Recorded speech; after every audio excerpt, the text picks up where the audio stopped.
Dans cette leçon, nous allons représenter graphiquement une courbe sinusoïdale de la forme y égale à a sinus de bx plus c plus d. Alors, premièrement, avant de commencer à dessiner, il va falloir, premièrement, définir quel est le rôle que joue a, b, c et d dans une fonction courbe sinusoïdale. Alors, premièrement, lorsqu'on observe la valeur de a, si vous avez déjà fait l'unité de transformation, il y a certains concepts qui s'appliquent ici aussi. A va affecter l'amplitude, qui est directement la variation entre le maximum et le minimum. Alors, la valeur de B aussi va représenter soit la compression ou l'étirement horizontal que va subir la courbe sinusoïdale.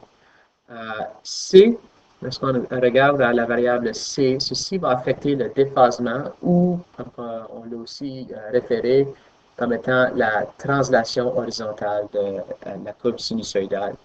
Et puis finalement, le D représente une translation verticale. Alors, si on regarde aux propriétés, ces propriétés ici peuvent nous faciliter la vie un peu quand ça vient à dessiner des courbes sinusoïdales. Par exemple, la période, on peut déterminer en faisant, puisque une courbe sinusoïdale, soit sinus ou cosinus, normalement, la courbe, elle est d'une période de 2π. Alors, si on a une valeur de b qui est autre que 1, ceci affecte la période. Donc, on dit que la nouvelle période sera le rapport entre 2π et la valeur absolue de b. Alors, 2π divisé par b devrait te donner la nouvelle période. L'amplitude représente une distance. Alors, en termes de valeur absolue, l'amplitude est toujours une distance positive.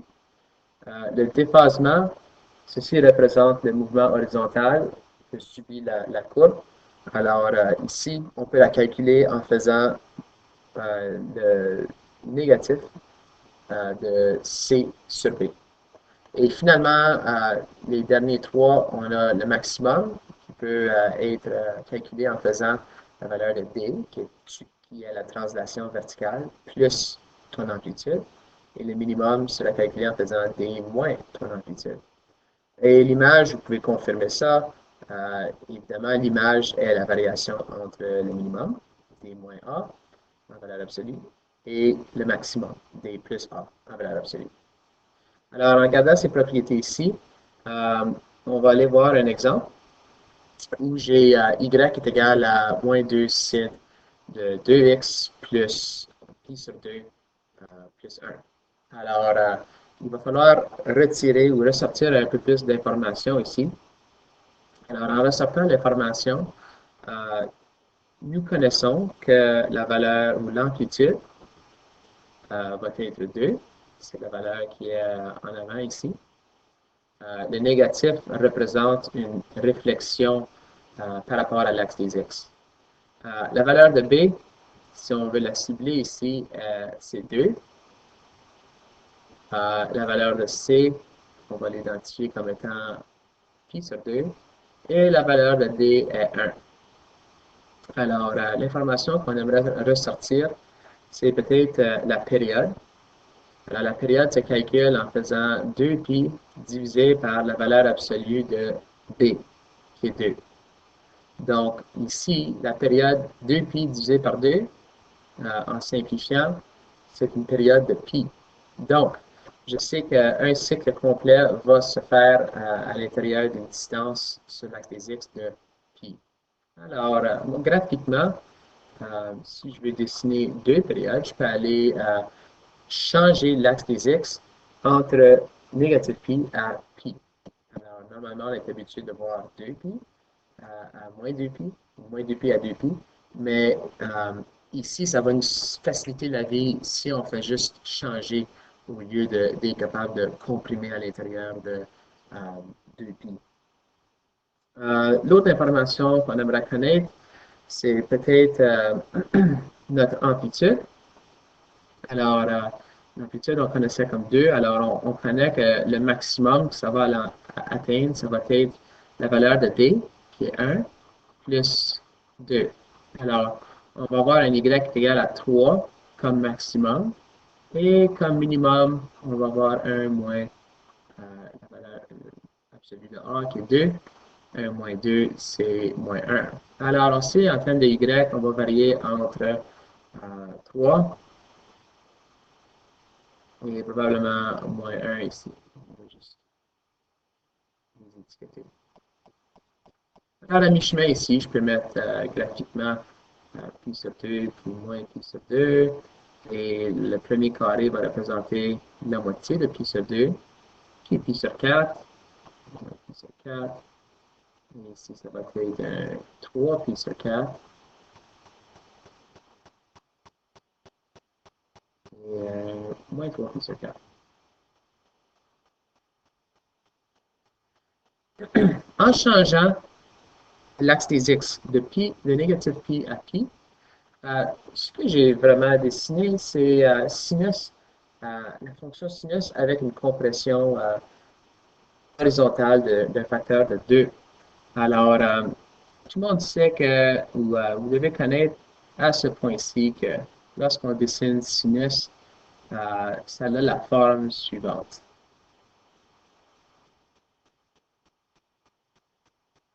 Alors, ça, on va continuer.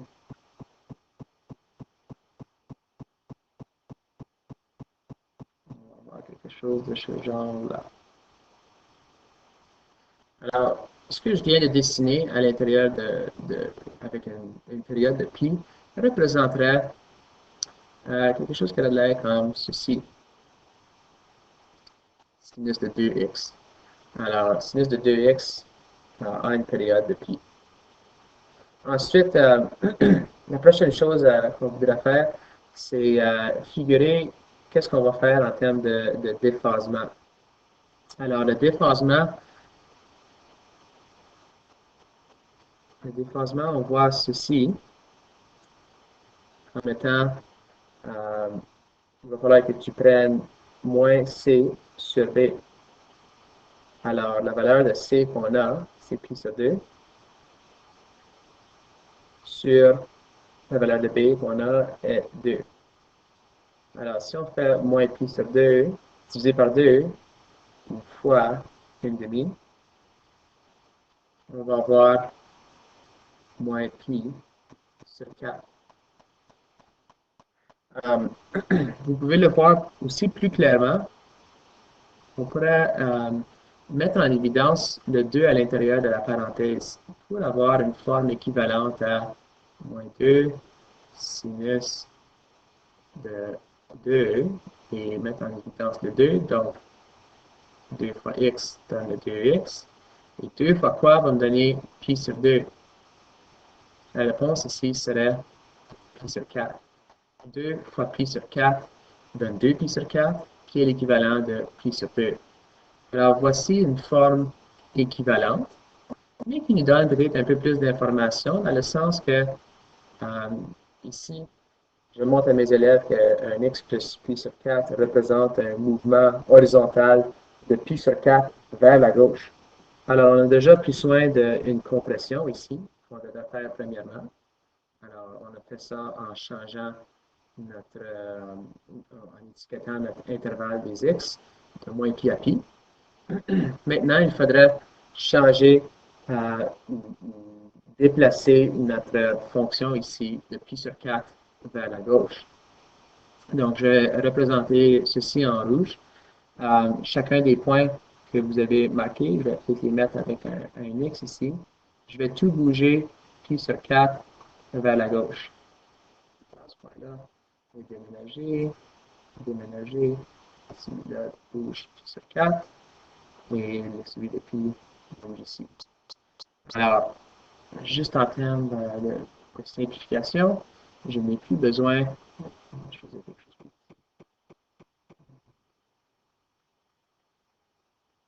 Je n'ai plus besoin de ma fonction originale ici. Je passe ça. Et en rouge, je peux représenter ce que je vois ici. Si on suit le patron, le prochain point serait Puis 1. Alors, ceci change. Euh, notre fonction un tout petit peu. Maintenant, on a quelque chose qui ressemble à y est égal à, on n'a pas traité de l'amplitude ou de la réflexion par rapport à l'axe des x encore, mais on aurait quelque chose qui ressemblerait à sinus de 2x plus pi sur 2 maintenant. C'est ce qui est représenté en rouge.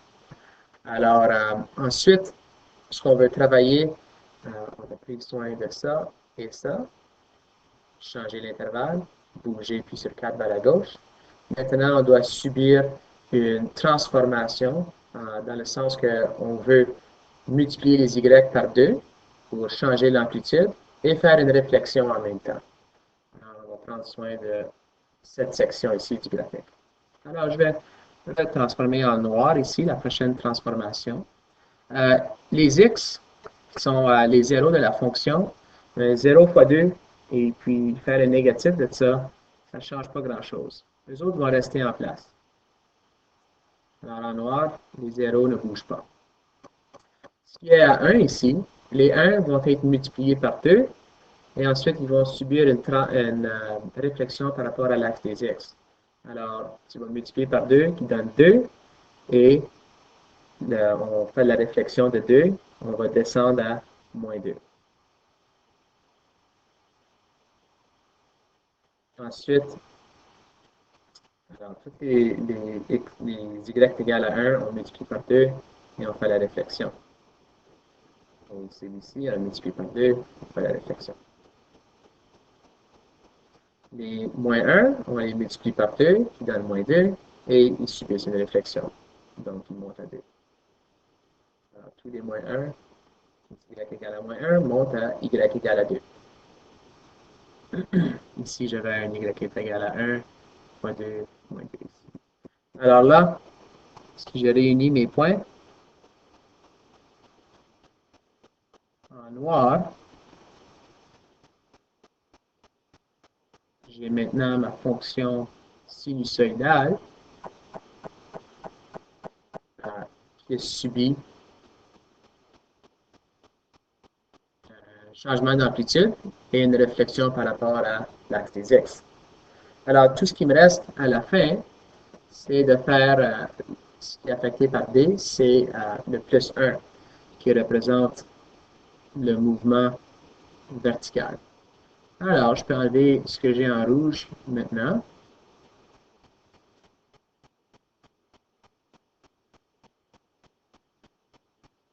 Et puis, ensuite, je vais représenter en rouge. Je vais additionner 1, qui veut dire que tous mes points en rouge doivent monter de 1. Alors, il vous reste qu'à faire ceci.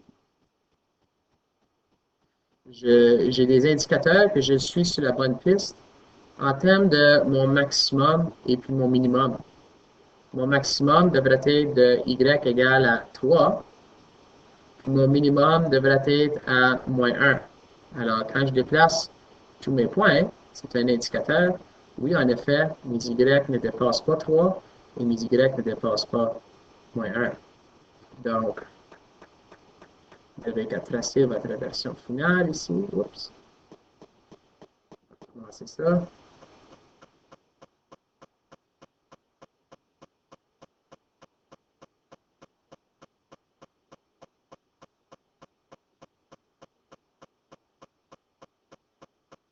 Et ensuite, une bonne idée de placer ce que j'avais fait précédemment. Je passe ce que je n'ai plus besoin. Et donc, ce que vous voyez en rouge représente une nouvelle courbe sinusoïdale.